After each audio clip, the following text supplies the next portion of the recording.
In today's video, I'm reviewing the U-Power Domination work boot. This is a waterproof S3 safety rated work boot, and I'll flash on screen all of the safety acronyms that it has. This is actually the second video that I've done of this, and I was just about to post my previous one, which was wholly positive, and then things started to go wrong. So in this video, I'm going to share my thoughts on it, explain what's gone wrong, and whether it ultimately is still a good shoe to buy or not. So the shoe itself is a classic S3 work boot. It's a mid-height boot with an ankle cutoff on the back, good for a bit more flexibility. You've got nice, soft, padded areas at the top here, which are also that sort of classic breathable fabric. It's fully gore-tex lined inside, so it should be nice and waterproof. You've got a plastic fabric outer, which is very abrasive resistant, and I'll flash on screen the name of it, but still is light and flexible. I've previously had them on another pair of shoes and it held up really well. And even on this one so far, it's doing pretty well. It gets a lot of abuse and there's not really that much damage on it, apart from needing a good old clean. Inside you have a very nice insole. It's nice and deep, it's really nice and soft and springy. Plenty of holes for breathability and is really nice place to put your foot on. The toe cap is a plastic toe cap. There's also some holes in there as well for added ventilation, which is not something I've seen in other boots.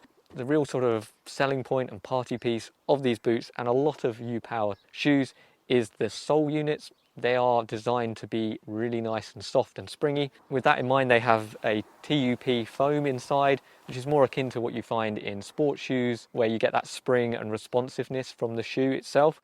And these are no different. They are very springy, very comfortable, and you do feel that sort of lift on every step. Coupled with that inner sole, they are a really nice and comfortable boot to walk in. That's really comes down from the sole itself, which is nice and comfortable. It's quite a big chunky sole as well, so there's plenty of stability to the boot as well. And though you're not going to see it in this shot because I really need to clean it, but the tread is nice and deep. You've got some big deep lugs. It's perfect for mud. I'm wearing it gardening, and you need that sort of thing to deal with the mud itself. There's also puncture protection obviously in the shoe as well. But all in all, the footbed, the sole unit is very good, and it does give it such more of a sporty feel, if a boot like this could ever be considered as sporty. The sporty feel of the shoe is helped by its really low weight. I'll flash on screen how low it is. Now there are some negatives before I get to the real main negative. It is an expensive shoe. It costs £120. It has a slightly funky lacing system on the top as well, with these sort of little clips. I think they're a quick release, but it just seems a little bit over-engineered. The shoe does come up a little bit on the small side. I think it's because it's slightly European sizings. So just make sure you check the size guides just to make sure that you get the right size. The real kicker for these shoes is the fact that they're not waterproof. For about 2 months, these were absolutely fine.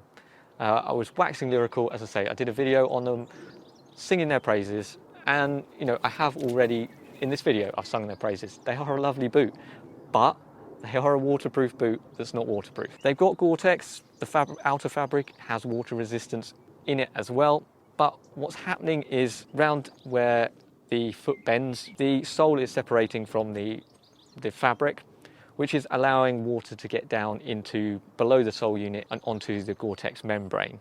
And it's just sitting on the gore-tex membrane, and the gore-tex membrane is waterproof, but it's not impermeable. After a while, with the compression of your foot going through, it's absorbing through that membrane and just becoming saturated, which is really a bit of a kicker when you're buying a £120 waterproof boot. What also really rankled me was trying to get into contact with U-Power. Now, most companies, you have a help page or complaints page or something where you can just contact them. No, none of that. There is seemingly no way of contacting them. And when you do contact them via random email addresses or on Instagram or Facebook, they just blank you. So U-Power, if you're watching this video, you've got to do better than that, and preferably send me a new pair of boots or a refund. Summing up, it is tricky.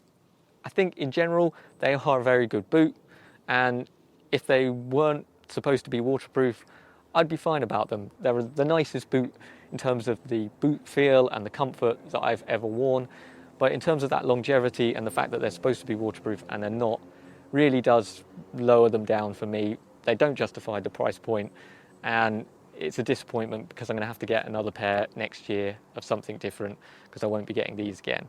Uppower do tons and tons of different shoes, so you could easily find one which doesn't have gore-tex, that's not supposed to be waterproof and isn't waterproof, so there will be a link in the description for that. If you like this video, don't forget to hit that like button and maybe consider subscribing for more videos like this. And that just leaves me to say thanks again for watching. Bye for now.